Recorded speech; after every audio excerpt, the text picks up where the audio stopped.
Good morning mga langga. Mamahaw ta. Mao ni siya amo ang pagkaon karon sa pamahaw. Naami raw fruits, naami raw vegetables, ug gisagulan og duha ka klase nga prutas, kapayas ug saging. So naa ako'y pipino, lechugas, carrots ug tomato. Sagol. So mao ni siya pamahaw namo. Situate jud namo nga every morning naa jud may raw fruits and vegetables, no? Nga kaunon before may mukaon sa amo ang sudan. So white rice mi karon. And then nag-scrambled kog itlog, gisagulan og Spanish sardines og button mushrooms. So mo na siya ang pamahaw. As you can see, ang akong husband di man na siya kabangon. Higda ra na siya tungod sa iyahang pagka-stroke more than 4 years ago. But praising God always kay He has been so good to us since then. Even during the time of the pandemic, okay kaayo ang iyahang mga vital signs. Iyahang blood pressure, iyahang sugar is normal. So the only challenge lang niya is dili siya makabangon. So ang iyahang left extremities mao'y naapektuhan sa iyahang legs. So I see to it every now and then. Ginatakilid na ako siya kaya di man siya pwede mabangon. Takilid para dili ma-bed sore ang iyahang buko-buko. So makakaon na siya by himself. That's the reason why makalakaw rasad ko. Pwede kong makapangitag pangwarta, pwede sad ko mulaag-laag, fellowship with my friends and relatives and even my family. Although seldom rasad kay ko kakita sa ako ang mga apo kay tagsara po ko kaadto sa ilaha, busy po sila during the day. Weekend is their chance also to go out with the family. So bless po mi ni Lord nga accept ra namo ang amo ang situation. Happy ra mi. Happy ra ka di?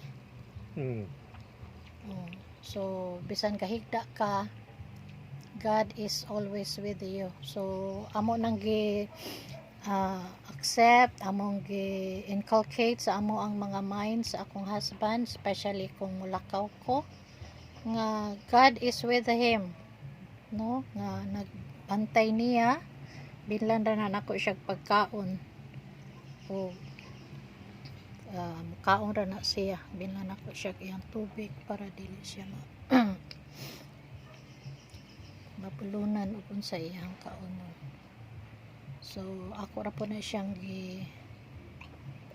istoryahan nga kinahanglan maghinay-hinay og kaon para dili mapulunan. And then he has his water.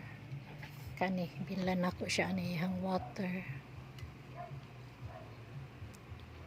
Mari siya iyang imnan.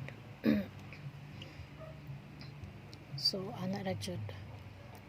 Amo lang yung sabutan nga kinahanglan magsinabtanay jud mi kay I still have to go out, sometimes earn a living para nga ma-providean ang amo ang mga kinahanglanon. Although bisan sa kagamay naigo ra siya, sahay do nami gamayng surplus kay gi-promise man na ni Lord nga kung totally mo trust lang taniya na-adjoy surplus ang atuang resources nga gihatag niya kay naitabo man na nga sa una, di ba? Katong iyang gi-feed ang 5,000 men. Wapay labot sa ihap ang mga babae ug ang mga bata ato. Niya kuan ra to siya. Pila ra to ka pieces of bread and fish. And then after nangaon ang tanan, nakagather pa gyud sila og several baskets full of fragments, mga sobra. So bisan unsa kagamay kung atong ibutang sa kamot sa Ginoo, mahimo ra na sad siyang much. So mao na siya blessing nga amo ang nakuha sa amo ang Ginoo. Amazing kaayo, and then awesome and wonderful and marvelous ang amo ang Ginoo nga giserban. So tanawa ang gisigig kaon ang tamis ra, nahurot ang kapayas ug ang saging. Wala gikaon ang cucumber ug ang carrots ug ang lechugas. So inana na siya. So nagpaila lang jud nga diabetison kay ganahan kayog tamis. Oh, nakonsensya ni kaon sa lechugas sa kumbana.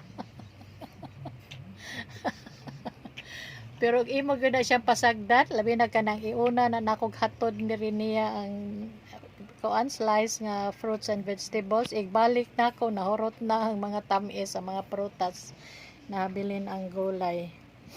So hanig sa stomach.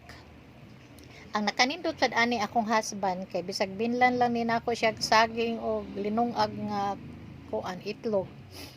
Busog na ni siya. Fights na din no? Busog na kade with boiled egg and banana. Tundan. Tundan, we eat the tundan kay mas taas man og potassium. So mo na siya among ginagamit. Although lami pa ang lakatan no, pero mas lami na namo ang tundan. Kay mo may among permeng kinakaon. So narasad mi ani among gamay kaayong kwarto na igo-igo ra jud mi. Ani siya na ang tabunan ako kuan daan nga tualya ang amo ang bintana nga lungag sa among kwarto nga walay tabon kay mag-uwan mo sa libo. So mao ni siya ang amo ang life sa ako ang husband, day in and day out. Ani ko dinhi maglingkod at tubangan niya magpakaon.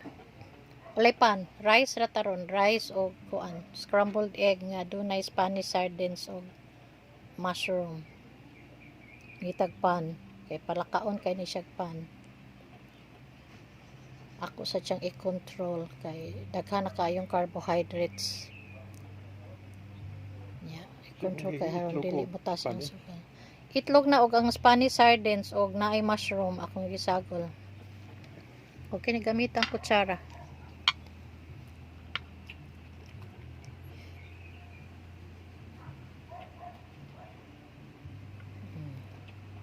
May naman kay na siya muhungit. So every time mulakaw ko, ako ra jud na siyang gisalig sa Ginoo. Ang Ginoo mo'y akong binlan ani niya para walay mahitabo. So kaluoy sa Ginoo gibantayan gyud siya. For the past more than 4 years na nga na bedridden ni siya. Especially atong time nga makaya na niya nga muhungit by himself kay katong sa primero kinahanglan man gyud siya hungiton. And then karon sad pwede na may ugahi nga kanon sa una mo reklamo ni siya. Kay gusto siya lugaw. So but this time the normal rice na gyud nga sakto nga pagkaluto may among ginakaon. So in front of us na diri amo ang mga imnononon, ang mga haplas. Ha? Unsa de? Ilustre. Unsa? Ilustre ba? Ano man? Wala nga to? Wala. Wala niya to. Iskutsa siyang igagaw nga si Lustre. Susita ba? Oh, na dito si Sita. Kaya naamang ko ni siya igagaw nga kuan. Pag namatay ang duaw dito sa funeral homes. So, concern kaayo. Gahapon nalipay ni siya kay suroy sa siya diri siya pagumangkon si Aiko naghatod sa himag. Nagpadala kog himag gikan sa Barile. Mao ni siya oh, giso diri haplas namo. Hoping against hope na ayo ang iyahang legs mobalik ang blood circulation sa na-paralyze na portion, even sa katong portion nga dili kay di naman niya ma-bend good ang iya. Dara de. Dara. di na niya mabend ang iyang knee. So that's the reason why di na gud siya pwede nga mulingkod kay nag-straight ra man iyang tiil. So okay guys, enough na sa ni ako ang pag-share. This is the first time gi-share nako ninyo nga ug unsa joy kahimtang sa ako ang husband kay sobra naman gud ni siya sa 4 ka tuig nga naghigda. Pero as you can see, dili man gud siya sick og naong. Sakiton kag naong di? Sakiton kag naong? Yeah. Dili na siya masakiton og naong. And then happy ra po na siya. Actually happy ra po ko sa nahitabo niya. Para namo gi-consider namo nga blessing kay og naulian ni siya nga nakalakaw after sa iyang stroke. Wahibaw idugay na sad ni siyang nawala. Kay mapatuyang naman sad ni siya sa iyang gibati. Whereas karon nga gahigda siya, na-control siya, na-control iyang pagkaon, na atiman ang iyang angay niyang mga imnon nga mga supplements para nga mapiskay ang iyang lawas. By the way guys, wala na mi giinom nga mga tambal sa akong husband. Ang among giinom puros na mga supplements. Starting atong pandemic, wala na mi kainom kay during the pandemic, pag onset gyud, lethargic kaayo akong husband at that time. I thought mamatay gyud siya ato. Time kay pati yung luyaha. Imagine mag 60/40 na lang imuhang BP, di ka kakuyawan ana. May gani nagaan ra pud kog wisdom sa Ginoo. So nagpraise ra pud ko sa Ginoo gyud kay gitagaan ko niya sa kaalam. Nga unsay akong buhaton, salamat pud sa mga supplements nga ginainom namo ug gi-provide sa among anak nga hinimo sa ako ang kumpare. Ug sa Forever Living nga amo ang ginainom. Daghan kayong mga supplements, especially the aloe vera, the Arctic Sea, ug the garlic. Naa namin natural antibiotic sa tanan namong supplements gipang inom, naa namin natural antibiotic nga ginainom everyday, especially nga maglaga sad mi og oregano every now and then, maglaga mi og Chinese malunggay,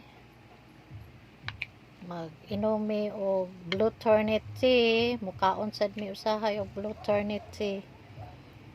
So mao ni siya ang among mga supplements gipang inom on a daily basis. Back to the basics. Kay gipanghimo man ni sa Ginoo ang ato ang mga herbs para mo hatag og kapisgay sa ato ang panglawas. And then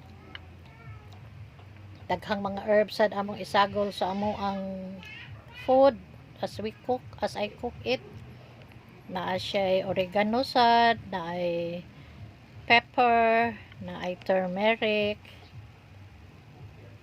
na ay allspice, daghan whatever nga available nako nga mga spices, ako dyan na siyang kinabutangan. And then daghan akong ibutang mga ahos. Di na nako ginamain kung mahal ang ahos, mahal ang sibuyas pumpay, mahal ang tanan. So I see to it nga doon na jud ko'y mapalit nga akong ikalamas sa amo ang pagkaon kay all of this will give nutrients to our body. So sometimes doon na lay wake up call himuon si Lord. So ang wake up call namo is ang among mga sakit. Pagka-stroke sa akong husband, pagka-diagnose po nako after a few months of endometrial carcinoma. But praising God, today wala yun na ko'y gibati. Natural lang siguro ni akong pangapoy kay I am doing all the chores man for us. But akong gikomitar sa Ginoo ang tanan, akong gibati tanan namong mga financial needs, amorang si Lord ra gyud ang mo provide namo. Adto rami sa iyaha mangayo sa among mga kinahanglanon ug bahala na si Lord mo gamit o kinsa ang mo provide sa amo ang panginahanglanon. So I just praise God through His Son Jesus Christ for everything that He has done to us. And this is because we are His children. Kami akong husband. One day in our lives, we made our greatest decision by accepting Jesus Christ as our Lord and Savior. Ug ang among kinabuhi naa na gayud ni Kristo. Si Kristo ang nag-reign sa among kinabuhi. So mauna nga dili me mo worry.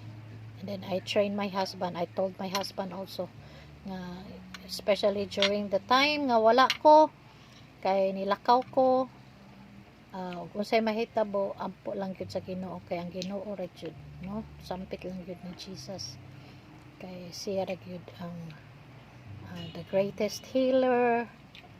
And then siya sad ang magpawala kung unsa may imuhang mga kabalaka nga imong gibati anang panahon na dili ka magpaundayon. Kung unsa may imong gibati, imo na siyang wagtangan kay naa ang Ginoo. There's nothing to worry in dying. Kay in dying, that is our graduation. That is the time nga makikita na ta sa ato ang Maker, ang Ginoo, o si Jesus Christ. So dapat dili na to kahadlukan. Kay eventually our time will come. Ang Ginoo ra gyud nasayod og kanus-a. Ang importante, mientras buhi atong gipaningkamutan pinaagi sa gabay ni Jesus Christ o sa atong amahan sa langit nga ma-provide nato ang ato ang mga needs, no, physical needs para to keep us healthy. So maski gahigda ni akong husband, but gihimo ni siyang blessing sa Ginoo kay mao ni nahimo nga itaas-taas pa ang iyahang kinabuhi for more than 4 years. Then bisan naghigda ni siya, dili siya miserable. Kay every now and then nagistoryahanay mi daily, naminaw ni siya sa pulong sa Ginoo, daghang mga preachings nga iyahang nadunggan, preaching sa amo ang mga pastor, sa ako ang brother-in-law nga pastor, ang among pastor sa CCF si Pastor Tanchi.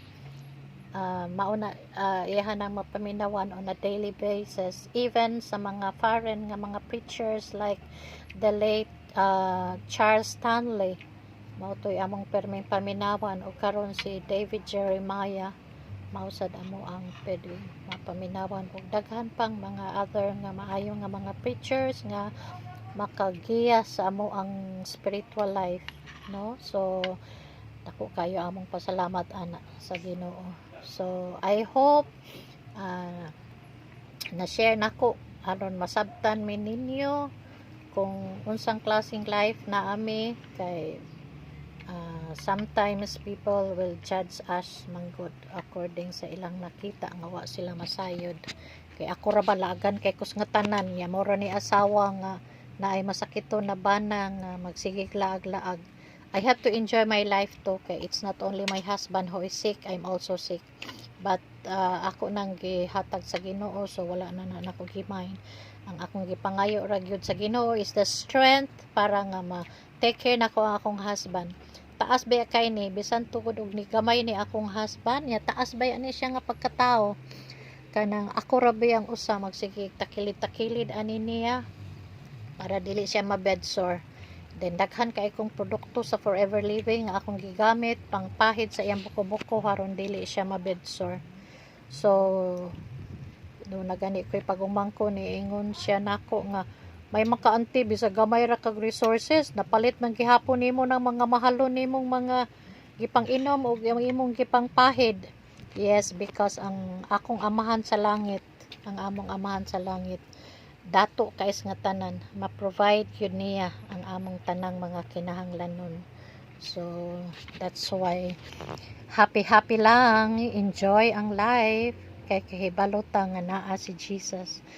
So and then we have to consider also, and we have to understand nga pilgrim rata dinhi sa kalibutan, dili ni siya ato ang travelers rata dinhi, dili ni maoy atong permanent residence. Ang atong permanent residence ay sa langit, no. Kay that's the time nga makik-fellowship na ta sa ato ang Ginoo, makita na nato si Jesus Christ dito.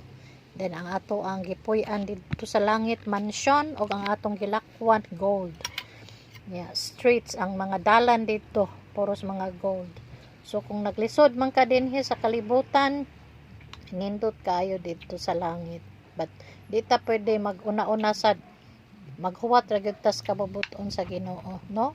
So bisan pag nasakit ka, kung kababuton sa Ginoo, napa siya tuyo sa imong kinabuhi, iya pa jud kang buhion. Tagaan kanya chance nga mabuhi pa para ma-share sa uban kung unsa kanindot ang kinabuhi nga naa nagsubay sa kabubuton gyud sa Ginoo. And I am thankful nga one day sad sa life sa akong husband, iya gyud na ni profess gyud siya nga anak na siya sa Ginoo, nga iya nang gidawat si Jesus Christ nga iyahang personal nga mangluluwas ug nahimo siyang born again.